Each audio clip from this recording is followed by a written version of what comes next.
대한민국 부동산 시장이 요동치고 있다. 건설사들은 사상 최대의 아파트 물량을 쏟아내고 있다. 서울의 아파트 분양가는 작년에 비해 올해 27.7%나 뛰어올랐다.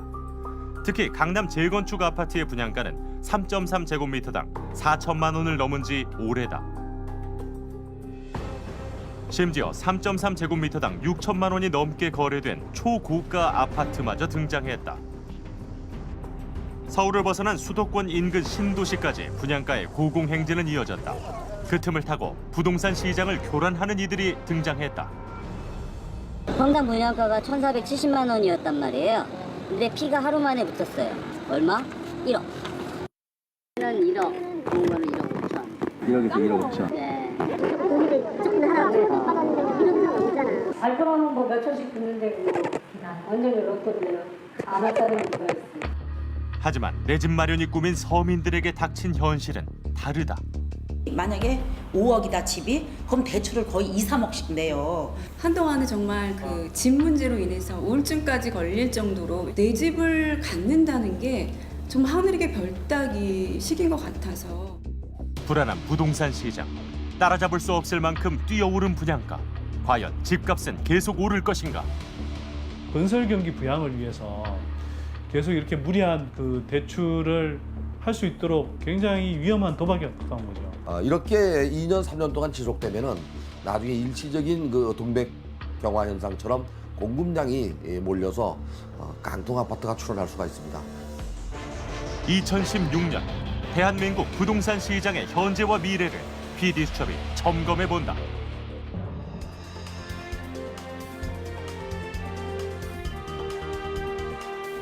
안녕하십니까. PD수첩의 박상일입니다. 최근 전세난이 극심해지면서 저금리 시대에 차라리 집을 사려고 하거나 아파트 분양 시장에 관심을 보이는 실소유자들이 늘고 있습니다. 특히 강남 재건축과 수도권 주변 분양 시장의 열기가 뜨거운데요. 한편으로는 내 집 마련의 기회의 꿈을, 또 다른 이면에는 집값 상승의 열망을 동시에 품고 있는 2016년 대한민국의 아파트 분양 시장. 그 속에는 우리가 잘 알지 못한 부조리가 숨어 있습니다. 최근 청약 경쟁이 가장 심한 곳으로 알려진 수도권 인근 신도시의 아파트 분양 현장을 PD수첩이 찾아가 보았습니다. 경기도의 한 신규 아파트 분양 현장. 2019년 입주 예정인 이 아파트에 청약 접수를 위해 찾아온 사람들의 열기는 한여름 폭염만큼이나 뜨거웠다. 오늘 여기 어떻게 오셨어요? 상담 좀 하러 왔는데. 상담 받으러 오셨어요? 네. 살려면 프리미엄 올라가고 비싸니까 그냥 분양 받아보려고. 저희 식구가 많아서 이제 제가 어머님이랑 모시고 사니까 좀 큰 평수로 옮기려고. 비싸죠, 솔직히. 너무 다 올라와 있으니까 평균이라고 생각해서 하는 거지 여기가 싸서 오거나 그러진 않아요. 서울과의 접근성이 좋고 각종 편의시설 입주를 앞두고 있어 최근 분양시장에서 가장 뜨거운 곳으로 손꼽혔다. 모델하우스 오픈 직후 사흘간 2만 5천여 명의 방문객이 다녀갔을 정도다. 대한민국 분양시장이 들썩이고 있다. 작년 대비 기존의 주택 거래는 하락한 반면 분양권 거래는 오히려 증가했고 특히 서울은 21%로 크게 늘었다. 그런데 견본주택 주변이 심상치 않다. 방문객들에게 접근하는 낯선 이들이 눈에 띄었다. 되시면 제가 이거 가지고 계셨다가 저한테 연락을 주세요. 아, 되면은? 응, 되면 연락 주시면 제가 등록을 해드릴게요. 그러니까 로또라니까. 여기도 되시기만 바라세요. 사모님 전화번호가 010? 낯선 그들은 일명 떴다방. 그들 중에는 자신을 공인중개사라고 소개한 이도 있었다. 아니, 알아보는 거야. 저는 공인중개사 사무소예요.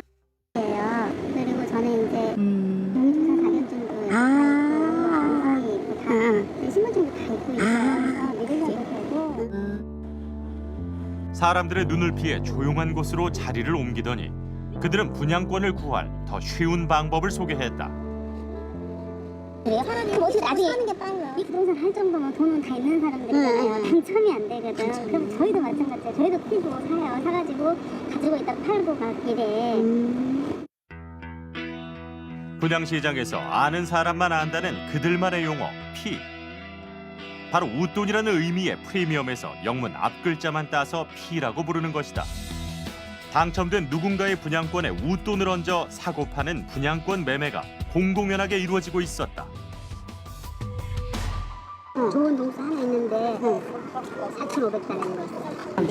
지금 얼마나 붙었어요? 7,000까지 달라고 했어요. 벌써? 네, 7,000. 7천. 8,000까지도 받아요. 8천까지 들어요? 아파트 분양 현장에서 분양권을 불법으로 거래하는 데 중간 역할을 하는 것으로 알려진 떴다방. 그들은 호객 행위를 통해 현장에서 청약 당첨자로부터 분양권을 확보하면 살 사람에게 그 분양권을 웃돈을 주고 파는 것이다. 현장에서 만난 한 떴다방 업자는 분양권을 갖고 있다는 사람을 직접 소개하기도 했다. 믿을 만한 사람이라며 사진까지 보여주었다. 은행 직원 여직원인데요. 네. 신분 확실하고 그래서 4,600만 원 프리미엄만. 4,600? 지금 사더라도 가격이 훨씬 더 뛸 것이라며 매수를 유도했다. 별것도 아니죠. 4,600. 저는 여기는 다 2억 넘어간다고 봐요. 이자는 충분히 나오고 운이 좋아서 입주까지 가면 뭐한 2억까지 들어오지 않을까 이런 생각. 신도시는 떨어지지는 않아요. 웃돈이 붙으면 아파트 거래가도 올라간다. 애초 분양권에 웃돈까지 얹어져 다음 매매가 이루어지기 때문이다.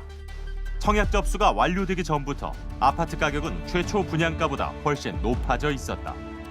정상적인 공인중개업자 사이에서도 떴다방에 대해 우려의 목소리가 크다. 저번 주에 발표했을 때 딱 발표하자마자 5천 얘기했단 말이에요. 그러니까 지금 일주일 지났으니까 또 올랐잖아요. 떴다방들이 하도 올려놓으니까. 일단 지금 이거 안 되죠. 시장이라는 자연적으로 하고 인위적으로 하고 인위적으로 하는 거예요. 인위적으로. 그 시세는 누가 형성을 했는데 걔들이 뭐 2천, 3천이고 뭐 걔들이 불러갖고 지금 일반 당첨자들이 얼마나 갈지 알아요. 그런데 분양에 당첨된 후 택지나 투기 과열 여부 등에 따라 정해진 기간 동안에는 분양권 매매나 증여 등 전매가 금지된다. 해당 지역 역시 1년 동안 분양권 전매가 제한돼 있다. 하지만 떴다방들은 법망을 피할 묘수가 있다고 했다. 저희가 저희 돈을 가지고 와서 돈 세탁까지 한 번 더 해드려요. 그러니까 지금 이렇게 주고 보는 걸 원매적 통장으로 안 넣어주고 통장을 뭐 현금으로 바꿔다든지 아니면 우회로 이제 내가 받은 돈을 다른 사람 받아서 다른 통장에 이렇게 넣어줘요. 왜? 그래야 나중에 이제 서로 안 다치는 거예요. 증거를 남기지 않기 위해 현금을 주고받고 남의 통장으로도 거래한다는 것이다. 계약 서류 역시 조작이 가능했다. 1년이 지났을 때 명의를 가져올 때 그때 첫 계약서를 발표를 해요. 그때 처음 한 거예요. 근거를 다 만들어서 그때 계약 쓴 것처럼 딱 만들어놔요. 그 전에 그분한테 어제 돈을 드려야 되고. 그 전에는 미리 줘야 되고. 의형부담 없어요. 많이들 하고 있고 작년에도 했고 재작년에도 했고 지금까지 많은 일들이 이루어졌어요. 실질적인 거래는 지금이지만 전매 제한이 풀린 1년 뒤에 명의 변경을 하는 편법이다. 공공연한 불법 행위를 자행하는 떴다방은 시세 차익을 노리는 이들의 욕망 덕분에 호황을 누리고 있다. 또 다른 분양 현장. 2005년 개발 제한 구역이 해제되면서 공공택지에 민간 분양이 가능해진 곳이다. 내년 7월부터나 분양권을 사고 파는 행위를 할 수 있지만 이미 전매 행위는 암암리에 이루어지고 있었다.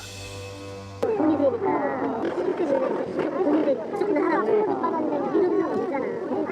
돈이 없으면 하는데. 최근 떴다방 단속이 심해지자 업자들은 은밀하게 불법 거래를 진행하고 있다.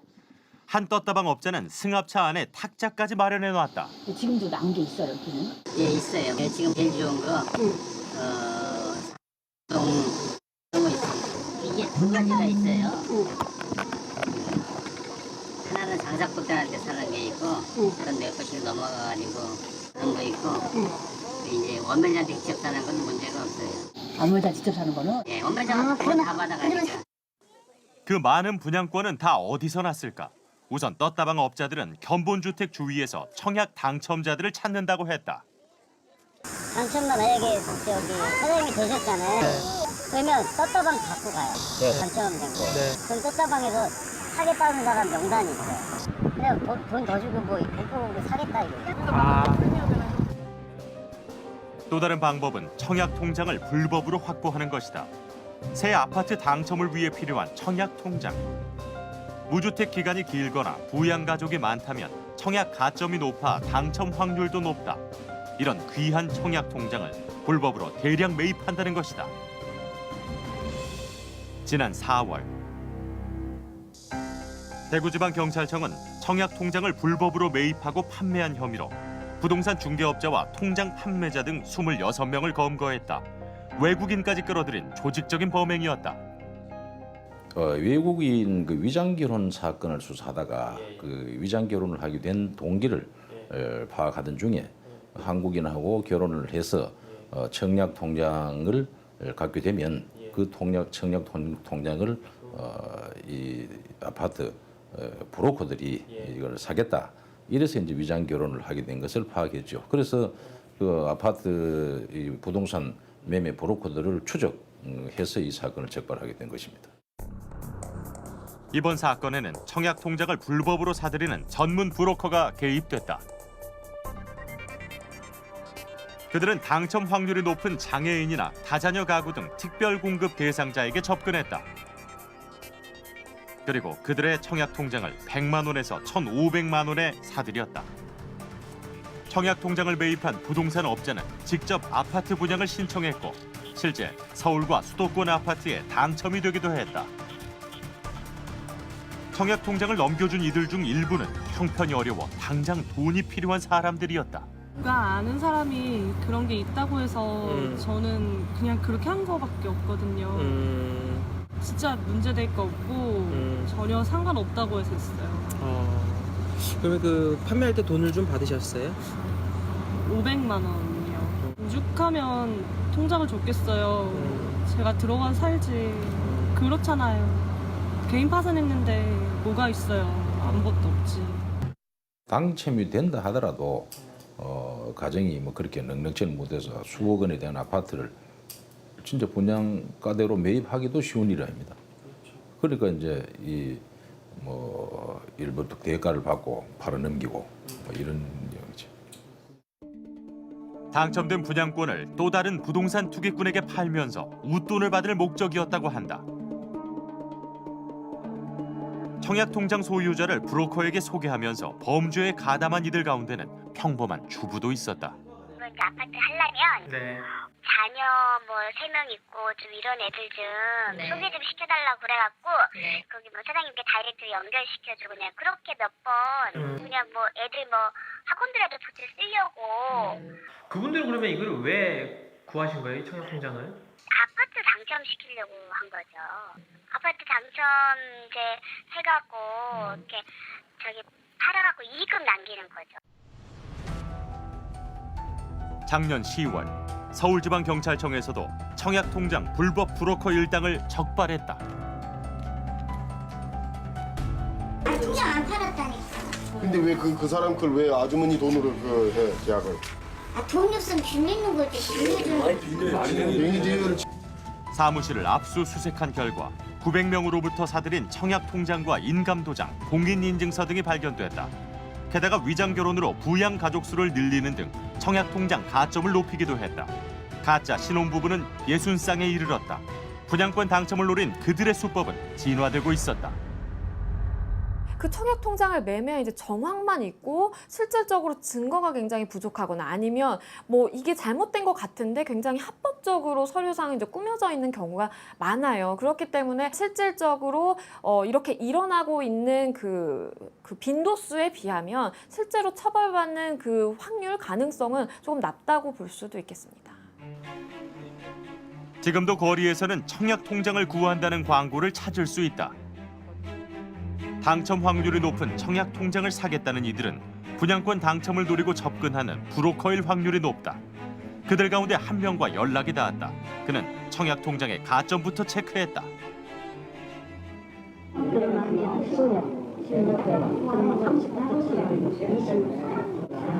부부하고 그다음에 저희 어머니 아버지는 모시고. 어머니하고 좋은 거예요, 이 정도는? 그는 당첨 확률이 높다며 거래 가격을 제시했다. 지금은 만약에 뭐 한다면 어느 정도나 뭐. 사람은 뭐 그럼 선생님이 직접 분양하시는 건 아니세요? 이렇게 선생님 중간에? 그렇죠. 저도 이제 솔직히 해서 세상 일은 공짜가 없으니까 우리 선생님 보고 몇백 달라고 하든가 이쪽에서 몇백 달라고 하든가 뭐 수고비가 있어야 뭐 때로는 자금력이 있으면 저 주세요 좀. 가서 내가 하는 그 브로커에게 청약 통장을 넘기면 과연 누구의 손에 들어가는 걸까? 좀 청약 통장은 실수요자가 5천만이 상납한 그 이유는 이걸 장사꾼이 사서 아파트를 만들어 놓고 해야 그 지역 사람이 이제 필요한 자 매수가 나타나는 거예요. 또 다른 브로커는 청약 통장을 살 구매자와 직접 만나 계약을 하자고 제의해왔다. 그 사시는 분들이 네. 지금 상암동에서 부동산을 하세요. 사모님하고 저희하고 사시는 분하고 만나요. 그런 건 없어요. 피해보거나. 그런 거는 없으세요. 저희 막 구청에서도 하는데. 약속된 장소에 브로커가 모습을 드러냈다. 통장을 사겠다는 사람은 아직 나타나지 않은 상황이었다. 안녕하세요. 저 그 청약 통장 거래 때문에 오신 분 맞으시죠? 그 친구 만났어요. 네? 친구 만났어요. PD수첩 제작진임을 밝히자 그가 갑자기 자리를 박차고 일어났다. 그건 맞으시잖아요, 일단 청약. 아니요. 아니, 친구 만났어요. 부동산업자하고 같이 와서 거래를 한 걸로 저희가 알고 있는데요. 아니 그래도 떳떳하다면 말씀해 주실 수 있는 거잖아요. 부동산이 아니죠? 예. 친구 만나러 왔다면 시민자인 거잖아요. 예? 아니. 그는 뒤도 돌아보지 않고 그대로 달아났다. 청약 통장을 매입한 브로커에게 수고비를 주고 통장을 넘겨받은 이들은 사실상 떴다방과 같은 부동산 투기업자들이다. 문제는 그들 사이에 주고받는 웃돈 때문에 아파트 분양가가 부풀려지는 결과를 낳는다는 것이다.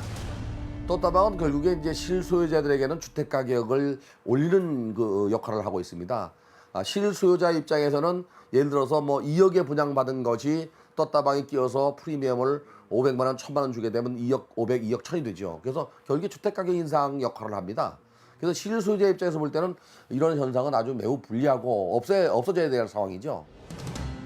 한 부동산 리서치 업체의 조사에 따르면 올 초 거래된 분양권은 약 4만 1,700여 건. 이때 형성된 웃돈의 43.7%가 1,000만 원에서 2천만 원가량이었다. 가구당 평균 1,400여만 원의 웃돈을 붙여 판세입니다. 최고 액수의 프리미엄이 붙은 곳은 성남의 한 주상복합 아파트. 웃돈이 무려 3억 6천여만 원에 달했다. 한 개의 분양권이 여러 차례에 거쳐 매매되기도 한다. 그래서 입주하기 전까지 웃돈 거래는 계속된다. 저희가 이제 매수인은 공란으로 놔주거든요. 왜? 지금은 언니가 사지만은 나중에 사람이 되는 거 모르잖아요. 그렇게 돈 쓸 일이 생겼어. 아니 무슨 일이 생겼어. 그러면 그래서 언니가 또 한 번 더 팔 수 있게끔 해서 저희가 공란으로 놔줘. 분양권 거래가 계속될수록 웃돈의 규모는 커지고 단계를 거칠수록 분양가보다 비싼 시세가 형성되기 마련이다. 결국 가격이 오를 대로 오른 아파트를 마지막 실거주자가 감당하게 되는데 만약 입주 후 집값이 하락한다면 모든 위험 부담도 떠안게 되는 것이다. 실수요층이 아닌 사람들이 내가 중간에 분양권을 사고 그 사람이 또 다른 사람한테 팔았다는 얘기는 거의 실거주자들은 아니고 투자 수요자들이거든요. 그러니까 분양권 거래가 3회 이상 정도가 돼버리면 일단은 프리미엄을 먹을 사람이 먹은 겁니다. 3회 이상이 되면 분명히 어느 정도의 거품이 껴있기 때문에 그 부분은 제가 이제 조심해야 된다고 말씀드리는 게 그 부분입니다. 여전히 떴다방의 불법 영업이 계속되는 아파트 분양 현장. 해당 구청이 실시한 불법 거래 점검 현장을 PD수첩이 동행했다. 단속 공무원이 뜨자 사람들은 피하기 바빴다. 그 현장에서 저희가 뭐 계약서라든지 돈이 오간 관련 근거가 있다면 그걸로 근거로 해서 어떤 관련법에 따라 처벌할 수 있는데 실질적으로 이 제3의 장소에서 하기 때문에 은밀하게 그 법망을 유명하게 피해서 하기 때문에 실질적인 단속이 어렵습니다. 사람들의 눈을 피해 상담 중이던 떴다방 차량을 발견했다. 지금 뭐 하고 계신 거예요? 여기 어떻게 됐어요? 예? 어떻게 됐어요? 이건 선물 뭐 좀 드리려고 하는데 아는 분이라. 여기 혹시 이거 그냥 전매 저가지는 거 아니에요? 아니에요. 말도 없이 황급히 자리를 떠나려는 남자. 그는 불과 몇 시간 전 승합차에 간이 탁자까지 설치하고 제작진에게 분양권 거래를 유도했던 떴다방 업자였다. 지금도 나온 게 있어요, 여기는? 예, 있어요. 지금 제일 좋은 거,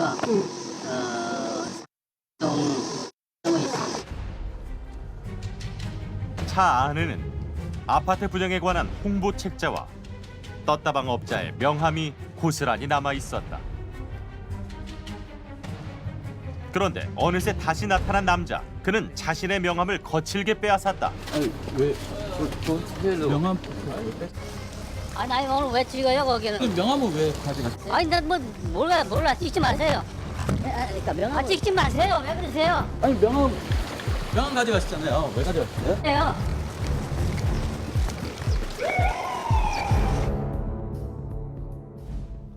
어제 국토교통부는 아파트 분양권을 1년 6개월 동안 3차례 이상 사고판 사람이 3,000명에 달하며 이들이 분양시장을 과열시키는 투기 세력으로 보인다고 밝혔습니다. 몇 단계에 걸친 웃돈 때문에 결국 서민들이 내 집 마련이 더욱 어려워지고 있는데요. 최근 호황을 누리는 부동산 시장의 근원에는 불법 투기가 들어있다고 전문가들은 경고합니다. 청약통장 브로커, 웃돈, 불법 전매와 같은 부조리한 분양시장의 전반적인 개선 대책이 필요해 보입니다. 올해 들어 분양시장에서 가장 뜨거운 곳은 바로 강남 재건축 단지입니다. 강남 재건축 단지의 고분양가, 과연 문제는 없을까요? 요즘 서울 강남 재건축 아파트의 분양가가 상상을 초월합니다. 3.3제곱미터당 분양가가 4,200만 원에 달하는 아파트까지 등장했는데 이제 4천만 원짜리 아파트는 싼 아파트로 통할 정도라고 합니다. 최근 강남 재건축 시장이 이상 과열 양상을 보이고 있다. 재건축 단지들의 분양가가 천정부지로 치솟고 있기 때문이다. 역대 최고 분양가로 알려진 서초구의 한 아파트.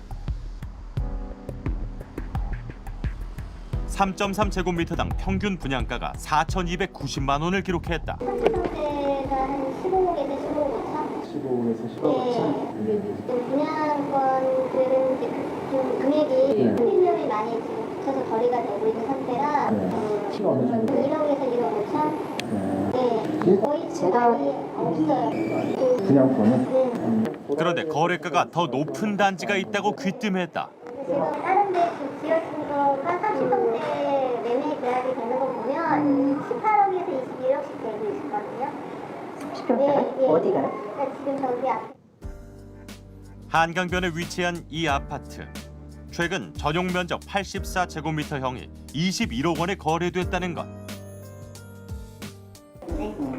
수소문 끝에 해당 거래를 성사시켰다는 부동산을 찾아갔다. 아무래도 뭐 그런 데들이 좀 낫죠. 그래도 왠지 상당. 최근에 수원 대표 21억에 계약했다는 혹시 그 신문 보셨나요? 네, 신문 봤어요. 그거 저희가 이제 거래를 했던 건데 그거 앤드 그 45평은 28억에 거래가 됐어요. 아, 거래 실제 됐어요? 다 됐어요. 그때 해당 단지의 조합장을 이곳에서 우연히 만났다. 이번 분양을 성공적으로 이끌었다는 그는 재건축 시장에서도 꽤 알아주는 전문가라고 했다. 그는 자랑스럽게 자신의 성과를 내세웠다. 지금은 일반인들이 조합장에서는 성공할 수가 없는 게 지금 사실 전문가가 했다. 진짜예요. 그러니까 지금 저 같은 경우 뭐 같은 경우 이런 데는 지금 이제 제 연봉은 제가 정합니다. 연봉 20억가, 30억가. 그러니까 그 부동산 중에서 재건축은 일단 투자 수단을 재택 수단으로 빼놓을 수는 없어요. 부동산을 통해 21억 원의 매물로 나와 있다는 아파트 내부에 들어갈 수 있었다. 거래가가 비싼 이유는 바로 한강이 보이는 조망권 때문이라고 했다. 전용 노을이 끝이죠. 사실은 한강에 가장 장단은 노을입니다. 해당 아파트의 거래가가 급격히 상승한 것은 최근의 일이었다. 올 초 매매가는 15억 원에서 17억 원 사이. 그러다 6월 들어 21억 원에 거래된 이후 현 시세로 굳혀졌다. 평당 6천만 원의 아파트, 과연 더 오를 수 있을까? 투자한 위치에 사서 일단은 시세 차익도 넣을 수 있는 부분이 있죠. 어쨌든 집값은 양극화로 갈 수밖에 없거든요. 비싼 데가 계속 비싸지는 거기 때문에 확보도 좋죠. 근데 더 주고 살 만큼 더 주고 팔 수가 있어요. 다 맞고. 해당 부동산은 가격 상승을 확신했다. 하지만 회의적으로 보는 부동산도 있었다. 더 올라갈 가능성은 없고요. 지금 당장은 근데 이렇게 팔려면 올라가면 또 있어가지고 직접 거래는 그리고 누가 쉽게 와서 10억, 20억에 더 팔아놓는 거 거래는 아니고. 강남 재건축 시장의 높은 분양가는 어디서부터 시작된 걸까? 첫 번째 이제 재건축 초과이익 환수제가 2017년 말까지 유예됐습니다. 그리고 재건축 지역에 있어서 지구 단위 계획을 할 때 임대주택 비율을 줄이고 또한 이제 평형별 규모에 대한 제한도 완화를 하고 여러 가지 이제 시장 완화 정책이 2014년부터 2015년 올 초까지 계속 있어 왔었습니다. 최근 재건축의 고분양가는 뭐 일각에 있어서는 뭐 꼭 이제 일부 시장에 있어서는 강남 재건축을 위한 규제 완화가 아니었느냐 이런 이제 얘기도 회자되고 있는 것들이 현실입니다. 2014년 각종 부동산 규제를 푼 덕분에 분양가 고공 상승 중인 강남 재건축 단지. 서울 지역 평균 분양가에 비해 강남 재건축 단지의 상승률이 월등히 높았다. 작년 6월에 비해 무려 82%의 상승률을 보인 것이다. 강남의 이 분양가가 계속 오른다는 것은 이게 좋은 징조가 아닙니다. 왜냐하면 우리나라 모든 주택 문제 진원지역은 강남이었습니다. 왜냐하면 앞에서 이야기했던 고도 성장 이후에 저성장기를 우리가 전면적으로 맞고 있기 때문에 부동시장은 실물 경제 가치에 비해서 이게 터무니없이 오를 수 없는 그런 상황이 아니에요. 그런데 가격이 오른다는 이야기는 언젠가는 실물 경제의 어떤 맞는 가치로 다시 떨어지게 된다면 그만큼 그 폭이 이른바 이제 가격 하락으로 나타날 수밖에 없고 그게 쪽박으로 나타날 수밖에 없는 것이죠. 그런 것들이. 또 다른 고분양가 논란은 개포동 한 재건축 단지에서 시작됐다. 1320세대가 들어설 재건축 사업이 진행 중인 이곳은 3.3제곱미터당 4,319만 원의 분양가를 책정했었다. 아무리 강남 지역이라지만 산정된 분양가가 지나치게 높다는 비판이 일었다. 그러면 걔들이 뭐라고 저한테 요령을 받으려면 비싼 값을 받아가지고 거울도 그러지는 않아요. 그렇게 되니까 이게 분양시장에 자꾸 쓸데없이 자꾸 이게 자꾸 바람이 들어가고. 결국 아파트를 분양하기 위해서 반드시 거쳐야 하는 주택도시보증공사에서 사상 처음으로 해당 재건축 아파트에 대해 분양보증 승인을 불허했다. 보증공사는 건설사의 파산이나 미분양 등으로 분양 계약자들의 피해를 막기 위해 분양보증을 담당하는 공기관이다. 그래서 저희가 일단은 인근 아파트 대비 10%를 초과하는 경우에는 우선은 고분양가로 판단을 하였습니다. 다만 10%라는 것은 하나의 기준이기 때문에 다른 사업장 모두에게 10% 넘었다고 해서 보증이 거절되는 것은 아닙니다. 그러한 경우에는 본전 심사 등을 통해서 입지성이라든지 그다음에 건축비, 인근 아파트의 분양률, 해당 지역이나 해당 단지의 특성 등을 종합 고려해서 보증 승인 여부를 결정하고 있습니다. 강남구의 평균 분양가보다 그리고 인근 단지 분양가의 10%가 높은 경우 고분양가로 본 것이다. 하지만 재건축 조합 당사자들의 입장은 달랐다. 그들은 보증공사의 결정에 크게 반발하고 있었다.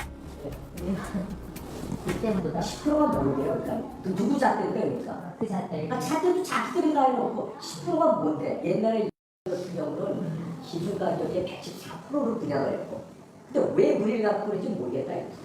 그렇지 모델하우스 한번 가보시고 나서 얘기하시는데요. 다른 모델하우스가 한번 가보시고.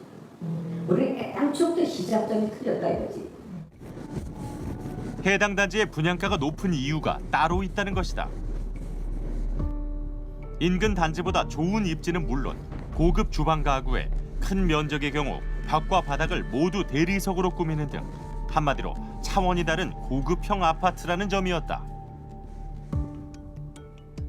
예를 들어 보면은 그걸 10% 선에서 맞춰라라고 하면은 고품질 하지 말아라는 얘기밖에 안 되잖아. 그러면 4천 예를 들어 4,100만 원 수준에 맞는 아파트를 지어라라는 얘기냐 이거지.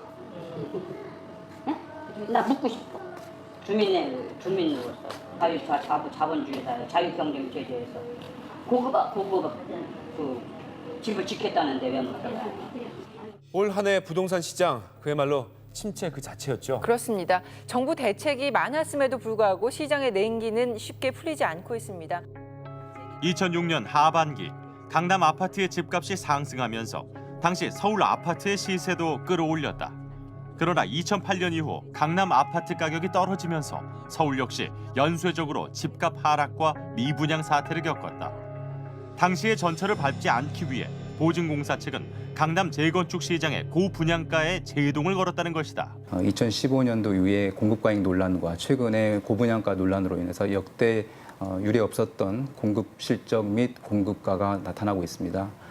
과거의 금융위기의 위기를 다시 한번 재현하지 않기 위해서 저희가 사전적으로 보증 리스크 관리에 나서야 될 때라고 판단하였습니다.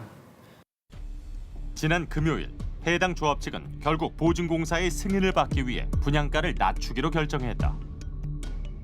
PD수첩은 해당 아파트 단지 약 450세대를 대상으로 실거래 내역과 부채 규모를 살펴봤다.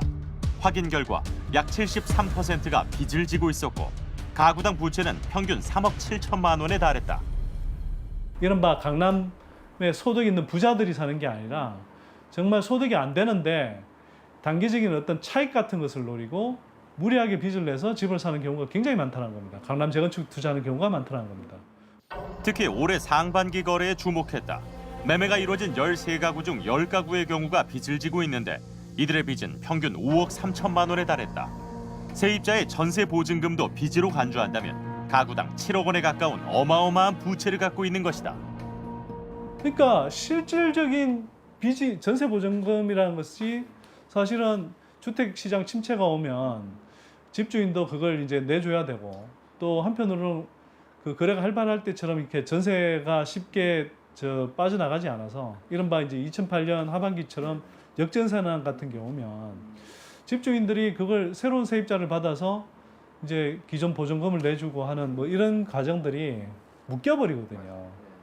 그렇게 되면 결국은 집주인 입장에서 보면 내줘야 될 빚인데 그걸 내주지 못하는 상황이 되고 세입자들은 또 그걸 받아서 옮겨가야 되는데 옮겨가지 못하는 이런 상황들이 이제 맞물리면서 그게 사실 부동산 시장에 추가적인 이제 하락을 이제 불러올 수 있는 촉매제가 될 수 있는 거거든요.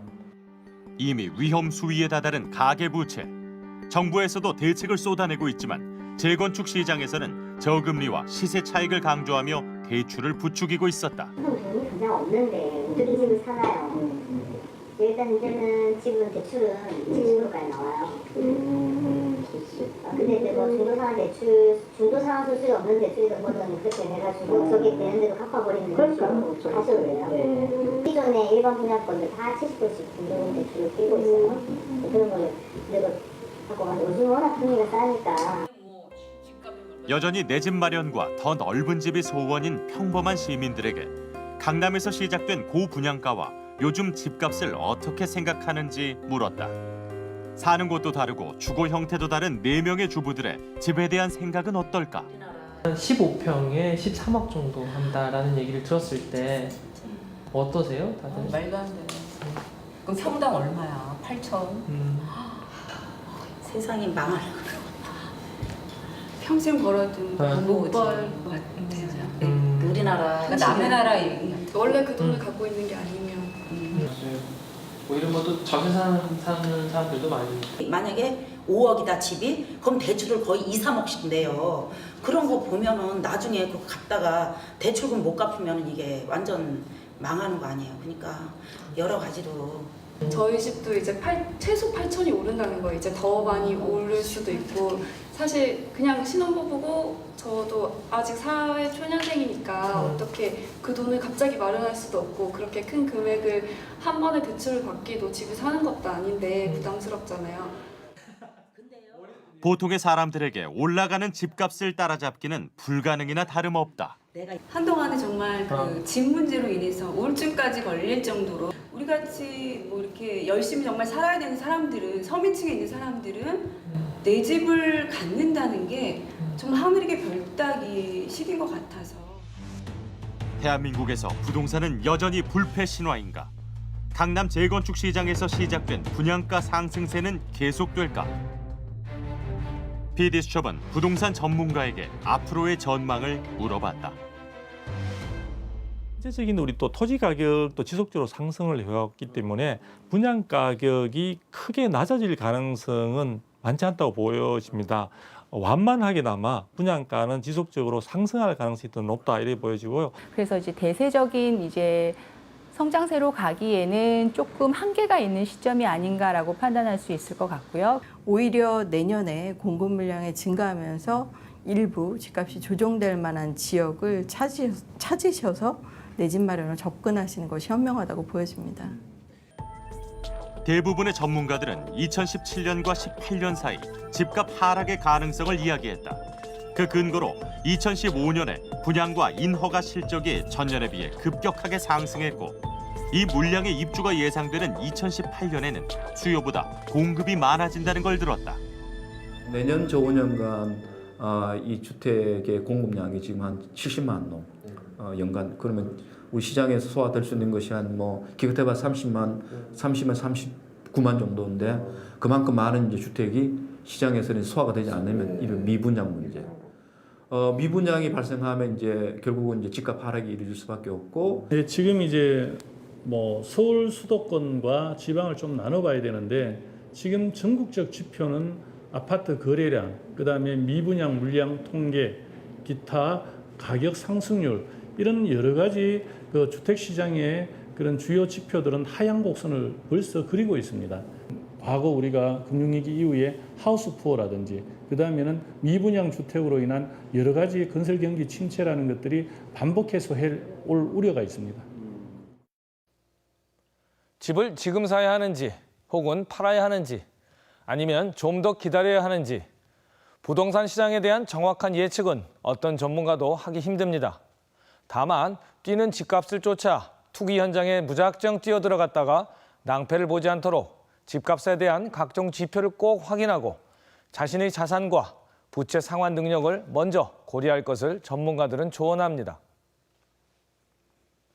모든 정부는 부동산 시장의 안정을 위해 대책을 쏟아냈습니다. 개인에게도 부동산이 가장 큰 자산이지만 부동산 경기는 우리나라 전체 경제에도 큰 영향을 미치기 때문입니다. 그런데 각 정부마다 내놓은 그간의 정책들은 부동산 안정에 과연 효과가 있었을까요?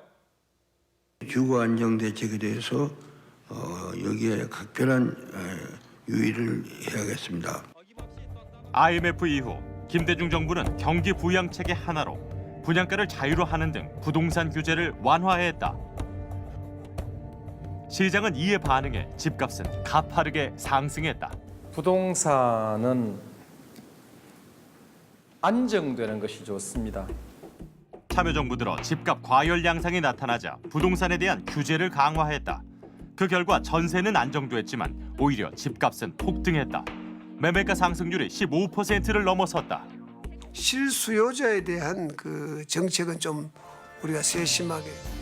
부동산 규제 완화 정책으로 돌아선 이명박 정부. 하지만 당시 건설사 도산, 미분양 사태 등으로 부동산 시장은 냉각됐다.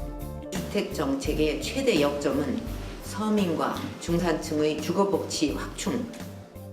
현 정부 들어 부동산 규제 완화 정책은 계속됐다. 청약 요건을 완화하고 재건축 규제도 풀었다.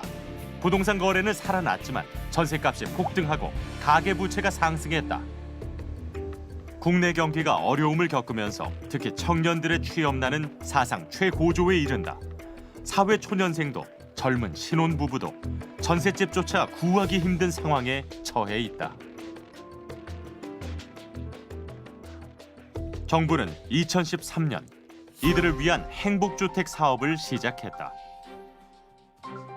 사회초년생, 신혼부부, 대학생 등 젊은 층이 공급 대상이며 대중교통이 편리한 역세권 주변에 철도 주변 부지 등 비어있는 땅에 임대주택을 지어 싼 가격에 공급하는 주거복지 사업이다. 인공대지위는 가급적 공원과 광장으로 조성함으로써 인근 주민의 생활공간이 되도록 하여 2013년 초기 역세권과 유수지를 중심으로 1차 행복주택 사업지 7곳이 선정됐다. 그런데 시작부터 해당 지역 주민들의 반발에 부딪혔다. 교통과 교육 환경이 열악해진다는 이유였다. 주민들은 불통 행정이라며 반발했지만 또 일부에서는 지역 이기주의라는 비판도 없지 않았다. 2016년 행복주택 건설 4년 차인 지금은 어떨까? 지금도 여전히 사업에 난항을 겪는 지역이 있다.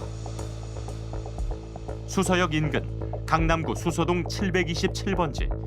서울시 소유로 공영주차장으로 사용되던 땅에 행복주택 건설이 예정돼 있었다. 최근 시대적인 변화에 따라서 1, 2인 가구가 이제 대폭 증가하고 있고, 특히 이제 그 중에서도 이제 저희 청년 세대들의 주거 불안이 이제 많은 사회 문제로 대두가 되고 있다 보니까 그런 문제에 대해서 이제 대응하기 위한 고민 끝에 그 젊은 층을 주 입주 대상으로 하는 행복주택이라는 것이 이제 도입되고 추진이 되게 된 것이고요. 하지만 곧 강남구청과 주민들의 반대에 부딪혔다.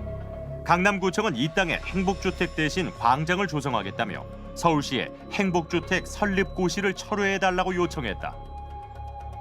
서울시가 이를 거부하자 구청은 행정소송까지 불사하겠다며 강력하게 항의 중이다.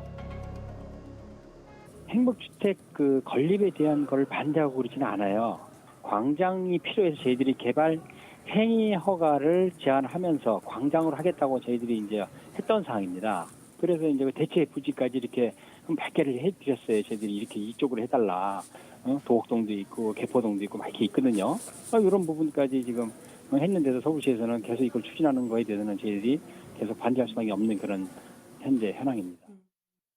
인근의 주민들 역시 행복주택 건설에 싸늘한 반응이었다. 말이 돼요. 왜? 미관상 안 좋다고. 미관상? 네. 여기 요 부지에다가 공원을 하든가 아니면 차선을 더 넓히든가 그 방법을 찾아야지. 무슨 여기다가 행복주택을 40가구가 들어와가지고 산다 이거야. 그럼 40가구만 혜택을 보잖아요. 없는 사람 너무 많이 들어오면은 안 좋아. 집값도 떨어지고 수준도 떨어지고 게을러서 일을 안 해서 그러는 거 아니니까 임대아파트 하는 거야. 서울시와 강남구 사이의 갈등은 여전히 진행 중이다. 2013년 1차 예정지로 선정된 목동의 경우 결국 작년에 행복주택 건설이 취소됐다. 대체지로 선정된 곳들 역시 순조롭게 진행될지는 미지수다.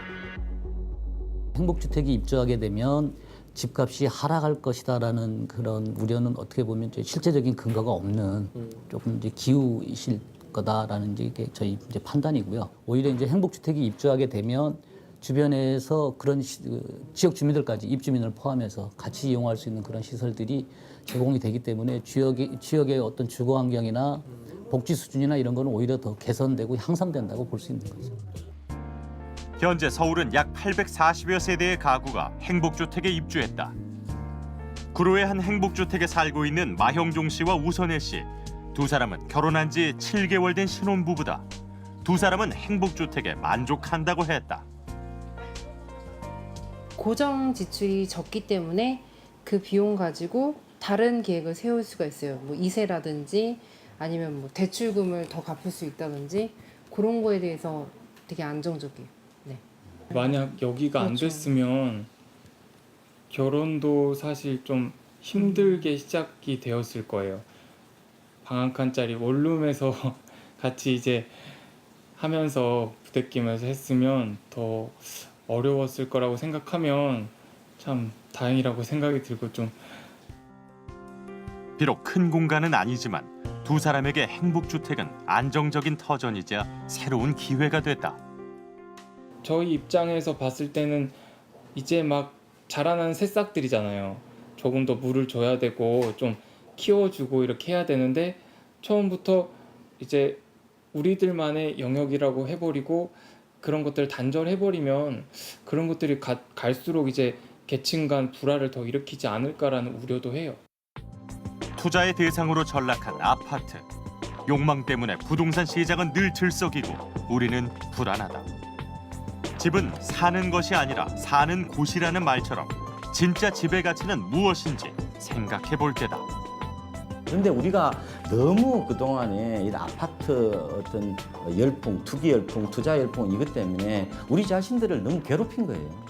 그러다 보니까 이게 집값만 오르기를 기우제를 지내는 민족이 돼버린 거고 아파트 가격의 노예가 돼버린 도대체 아파트라는 게 우리 삶을 행복하게 하는 그 공간에 불과한 건데 언젠가 이게 하나의 자본의 욕망이 돼버리니까 이게 계속해 힘들잖아요. 그래서 저는 차라리 우리가 이때쯤 한번 이 집에 대해서 한번 방향 설정을 다시 한번 해보자. 전국 주택 보급률은 지난 2014년 이미 100%를 넘어섰습니다. 하지만 여전히 우리에게는 안정된 보금자리가 부족하고 1,200조 원을 넘어선 가계부채는 언제 터질지 모르는 폭탄을 안고 있는 것처럼 불안하기만 합니다.